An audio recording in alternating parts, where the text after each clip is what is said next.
The second episode of Queendom 2 has finally aired, showing us the remaining stages of this first round of performances. The final ranking is what it is, but it's obvious that everyone will have their personal ranking in mind, and in this video I will be sharing with you my thoughts on what my ideal ranking would have been. It was hard for me establishing a ranking since I genuinely liked all of the performances. These stages were so much better than the opening ones. Anyway, you already know, I'm not gonna be biased and I'll rank the performances solely based on the performances and not the artists. Now let's start. Coming in 6th position we have Viviz. This performance made people cry.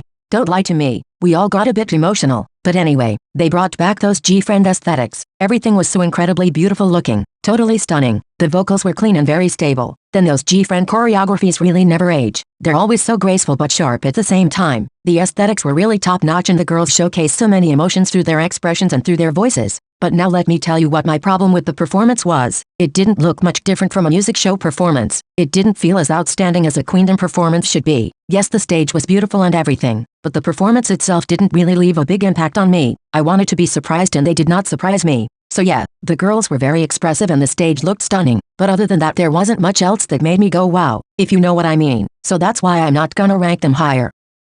The 5th ranking goes to Brave Girls.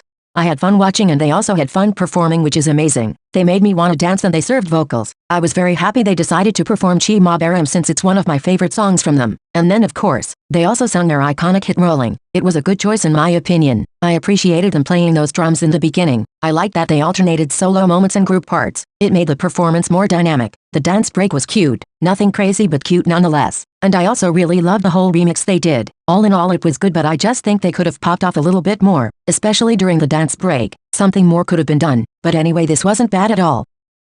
Now on to position number 4. Luna unfortunately couldn't participate but still gave us a great performance. What I found very interesting was the concept choice, a traditional Korean concept. I found it very interesting because they performed Paint the Town, which is a song with Bollywood influences, so seeing them going for a concept that could be the polar opposite as what the song might suggest was a good plot twist. Needless to say the stage design was a masterpiece. It really made me feel as if I was in an historical drama. They also had the most interesting outfits, makeup and hairstyles. The dance break really did it for me. Hyeju and Eve are fucking insane and they will never stop amazing me. All 12 of them also served great facial expressions and vocals. They impressed me a lot, just not as much as the contestants I ranked higher. Of course it must have not been easy for them because of COVID and having to drop out of the challenge. It must have been so frustrating and it probably took a toll on them. Anyway, they still did very well. Wjsn might have had some problems with the hourglass they were using as a prop getting shattered, but they were still super professional and made it work. To be honest, I don't know what was in their water that day, but they fucking snapped. When I say snapping, this is exactly what I'm talking about. The Queens of Elegant Concept did it again, serving us with a very high quality performance. They absolutely won me over with their presence, especially Yoram, who also got to be the center for the dance break. Fucking finally, I've been screaming about how Starship should just give her the title of main dancer and I'm so happy seeing her shine. Speaking of choreo, their formations with so many backup dancers were spectacular. They really are one of the groups with the best formations out there, and then Youngjong with her vocals was literally the cherry on top. But the main reason as to why I loved this performance was the remix. I loved me a dance version of As You Wish. I didn't know I needed it, but now that I got it I'm obsessed. 2nd place for me is Kepler. Hands down, the lack of budget doesn't mean lack of impact.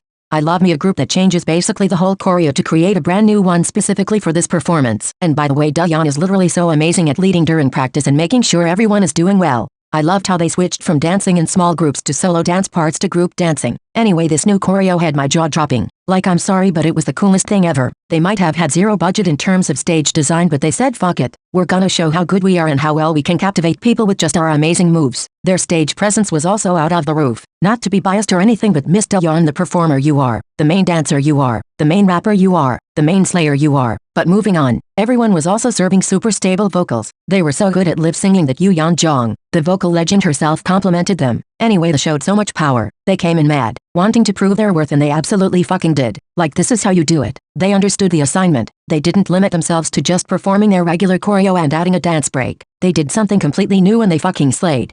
Number 1 is Shirley. Here comes the all-rounder. Here comes the best performer. Here comes the best vocalist. Like, come on. This is how you perform. This is how you entertain the crowd. This is how you make people like me that don't even stand you absolutely loving your performance and having their jaw dropping to the floor. The tropical aesthetics, the summer party vibes. This stage radiated just pure fun and pure talent. Everything was so pretty. We were all partying in the middle of a jungle. Like I said when I was reviewing the opening performances, Shirley has this capability of filling the stage all by herself. She had so much fun on stage which made us all have so much fun as well. She was flexing vocals left and right and belting as if it was the easiest thing in the world. She went off in the dance break. She really did. She's truly a performance genius. No fucking wonder she won. No fucking wonder. And again, I don't even stan her, but it's so undeniable that she totally stole the show. She was literally second to none. Well, this is it for my ranking of the first round of performances. I was overall very satisfied because like I said, I feel like they all did better than the opening performances, and I hope they will all keep on doing better and better and being amazing queens. Anyway, let me know if you agreed with the official ranking or you had a different opinion like I did. Thank you again for watching. Like and subscribe if you enjoyed. Bye guys. See you in the next video.